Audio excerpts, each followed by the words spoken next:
In the last year, I've released more than 10 kilos of weight. I say I released weight because I think that is better than saying I've lost weight.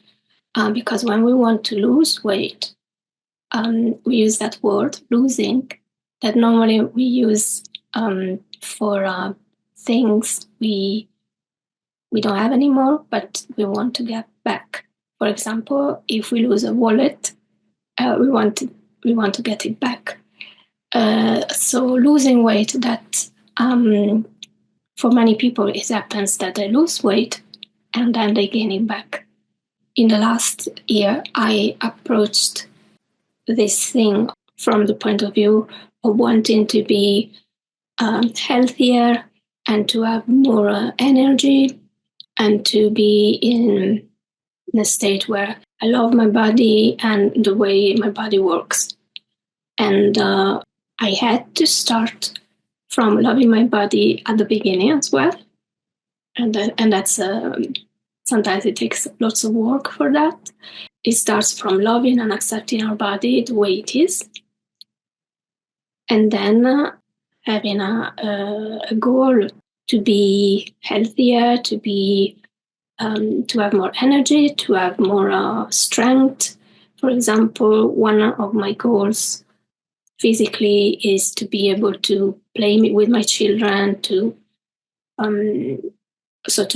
be fit enough to do these things. So yeah, I'm talking about releasing weight, and releasing weight is related to emotions often. So starting from the beginning of my journey, I come from a family where my grandparents lived during Second World War. And I've heard from my grandmother, especially, of stories of being given rationed food, being given food. They had like tickets and they would queue and they would get a plate of pasta, something like that. And my grandma used to tell me that she was overweight when she was a child, and that she would eat her sister's plate because of pasta, because her sister would say that she didn't like it and she didn't want it.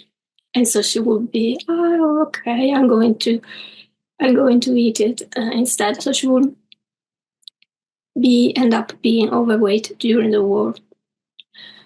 And she thought about that. And in recent years, I understood that is kind of the famine mindset of thinking there's not enough for everyone. So it's better to put on weight. So when there will be really a period of famine, when there will be no food, I will be able to use this extra fat I have to survive longer. So it's really,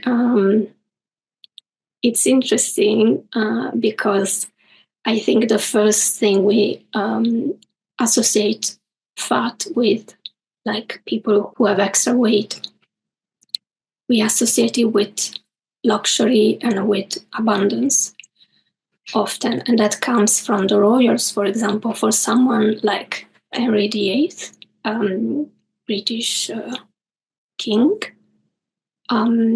He was overweight and he would eat a lot, something like 5 kilos of meat every day, something like that, because there was this ostentation of wealth, of having the best food available. And actually, in the end, that was unhealthy at the time because there was lots of meat and lots of so it wasn't like a balanced diet he had, and he had health problems related to his nutrition.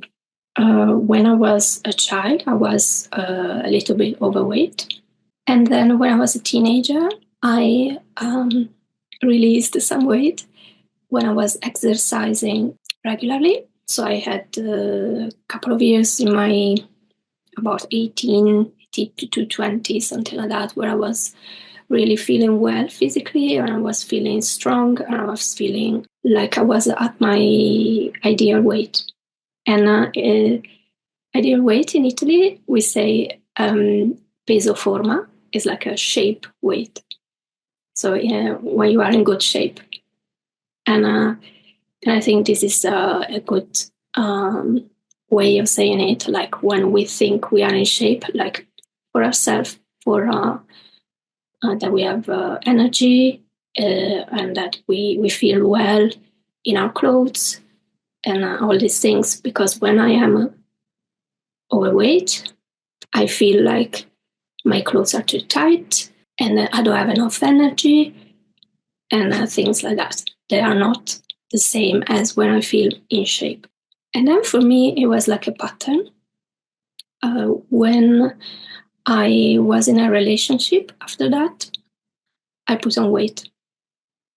So I had some kind of subconscious beliefs or emotional patterns related to being in a relationship, in which I started to have more of a sedentary life and going out to eat more. So maybe there was more overeating, and there was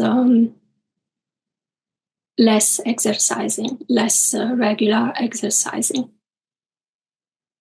So for me, when I was at my ideal weight, at the same time, I was single. So I had this feeling of freedom as well, that because of my patterns given from my family, I would associate to be in a relationship with not being free.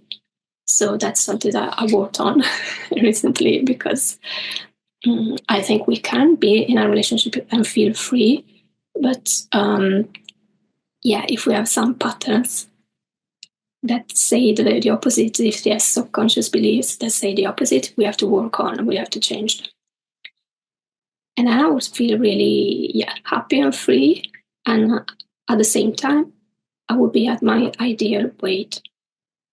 So after this relationship ended, like I found myself at the end of the relationship, I was overweight and very sedentary. I changed my behavior. It was kind of natural. And I think it was because of this feeling of freedom that I associated to being single, I think. And so one thing I started to do, I started to work everywhere. And I was living in Cagliari in Sardinia, that is the biggest city there. And I would work everywhere.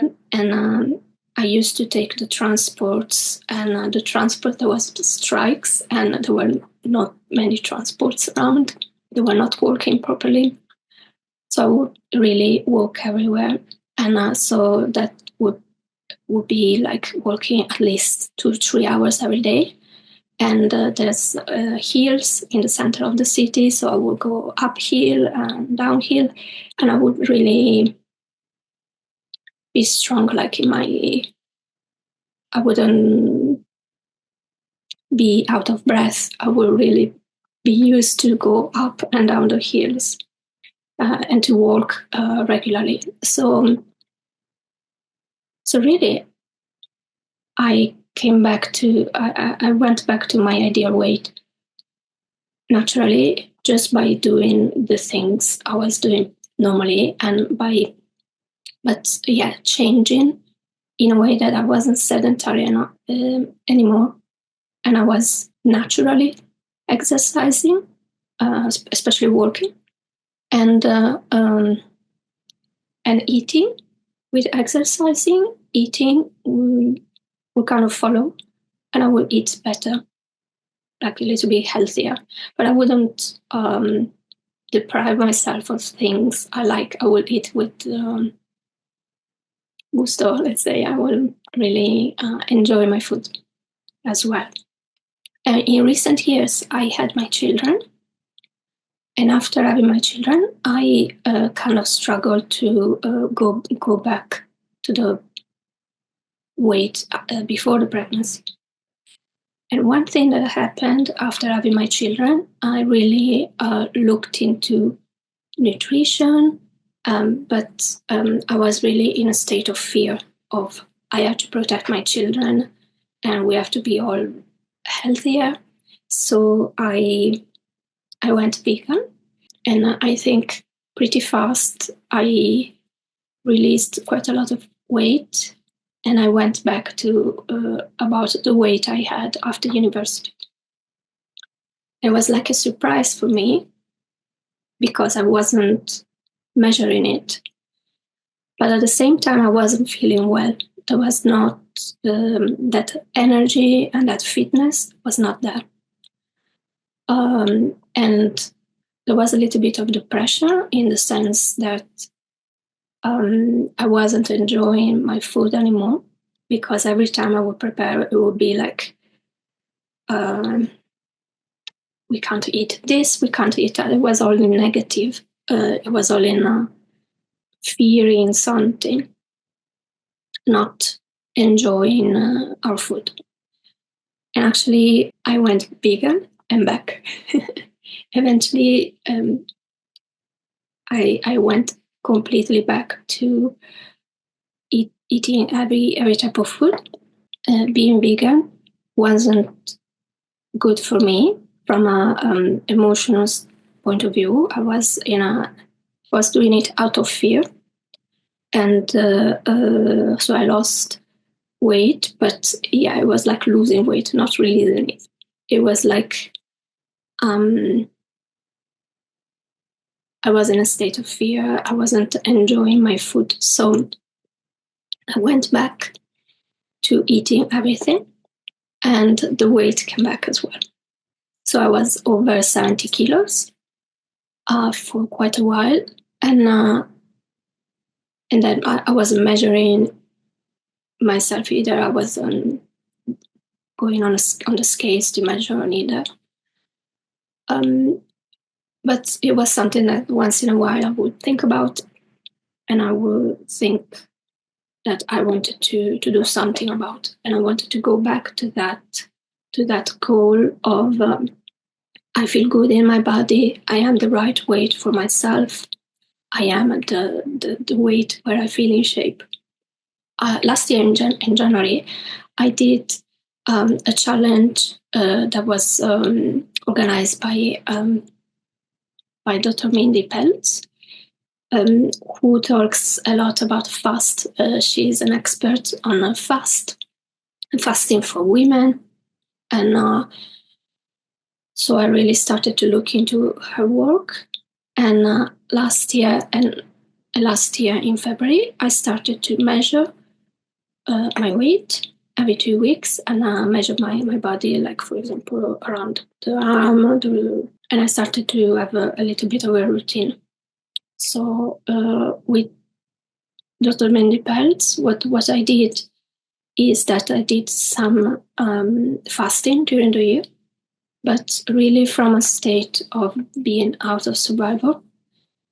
So I did a fast when I was really feeling like I could do it, and when I was not under pressure. So I did it on weekends, and I did it when I really had the will to do it. Or I would do it intermittent, so maybe not having dinner, or just having just eating for 8 hours and then not eating for the other 16 hours of the day. I know about intermittent fasting from 2019, and I did about a month of intermittent fasting then, and it was good for me. I was feeling a change, especially I think it's a good thing if we really want to allow our digestive system to work better. We give it some space, so it doesn't have to digest all the time, because the way we eat, normally we have a breakfast, and then we So we could eat many times during the day, and that means that the digestive system is always digesting something. And with fast, we give it a little bit of a break. We give it a few hours where it's not digesting anymore. I did a few fasts. There were not a lot, like 3-4 times. The longest I did was more than 48 hours. I did another one, I think 36 hours. And at the same time, I was doing exercising on the rebounder or the trampoline. It's a small trampoline. And it's HIIT exercising. So it's high intensity interval training.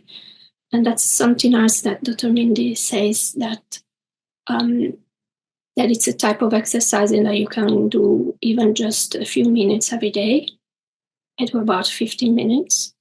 That really helps the metabolism. And the rebounder is very good as well because it kind of moves the lymphatic system. And so it really helps the body. And the lymphatic system is something that normally we don't move.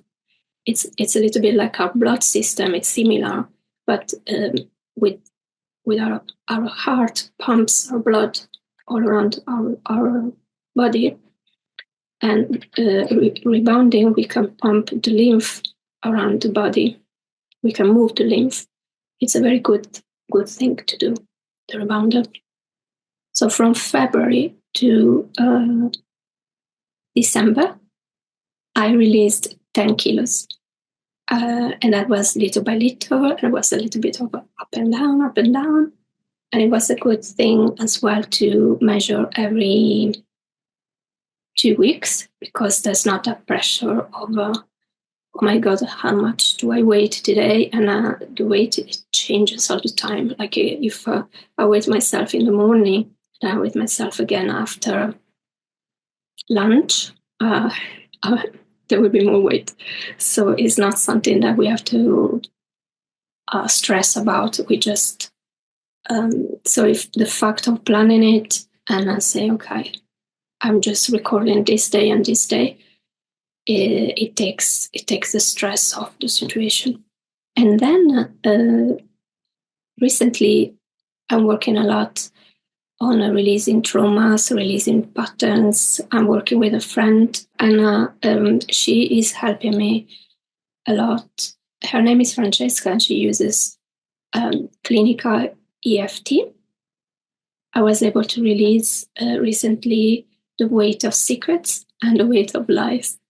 And I really felt like I took a burden of my heart, or a weight of my heart. That's how we say in Italian, taking a weight of your heart. And actually, straight away, the weight naturally went away from my body. So we had especially one session in which I talked about secrets and lies that were going on in my family, and I released them. I released the burden I had with this. And in the next week after that session, I released 1.5 kilos from my body, from my weight, my body weight. And it was really like the meaning of this, like when we take a burden of our heart, it's like alleviate a heavy emotional weight. And the thing is that the emotional weight for me was related to the physical weight. I was really, at that point, I started measuring every day because I was seeing changes every day. Not really changing anything else apart from having this emotional release.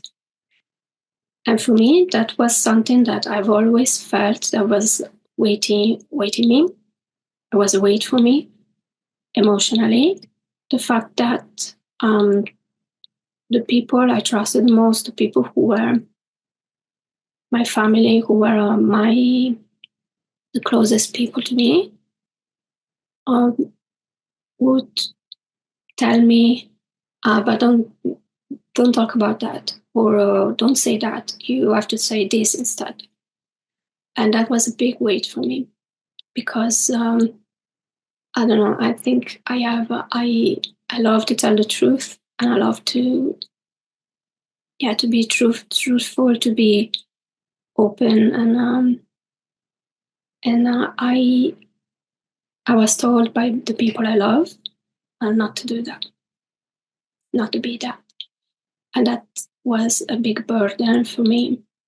So I have the impression that maybe a lot of us have a similar experience of having experiences in their family, with the people close to them, in which the opinion of people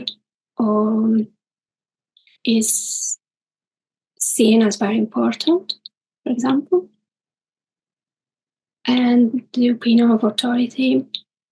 And so there was this thing in my family. So there was my aunt who was who committed suicide, and there was a Catholic funeral. Like my family was Catholic, so in a sense, like officially, or from what I've heard, suicide is not accepted by the Catholic Church. It's kind of seen, it's kind of not good, not accepted. And so my grandma, who was really a devoted Catholic, she was very. Everybody was very shocked by what happened in the family.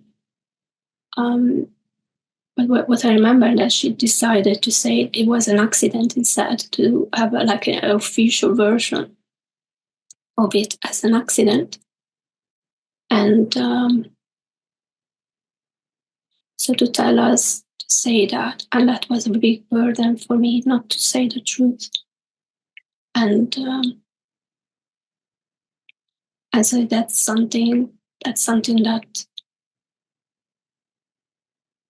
now I released, and that I think personally something that is one of my goals, to be truthful and to tell my truth and to be transparent. And I know that if there are things that I didn't release, or that I didn't process yet, I am not ready to talk about it. But I think that talking about these things can help other people, and especially when I process them, and that and I really a lot of the world and our experiences were based on secrets and lies, and I think we have to be courageous and let these things come out in the light. And when they are in the light, they can be processed, they can be healed. And for me, the fact of realizing that I really realized that my weight was keeping my weight on my body was like keeping secrets, was like keeping these stories within the stories that were not mine to hold, and that were not healthy to hold. I think I released the weight from my mind, from my subconscious mind, and from my body as well, because they are always connected. It's giveaway time. I am giving away a PSYCH-K session. The rules to participate to this giveaway are: number one, join the Solution Finders Facebook group. The link is below. If you're already in the group, that's fine. That's good. You already have step 1 done. Step 2, there will be a post in the Facebook group about this giveaway. Comment on that post. So I know that you want to participate to this giveaway, and your entry will be counted for the giveaway when you comment on the post in the group. Number 4, on Sunday, the 2nd of February, entry is finished, and I will announce the winner. I will pick the winner randomly between everybody who commented on that post, and I will announce the winner live in the Facebook group. So good luck, and I see you in the Facebook group.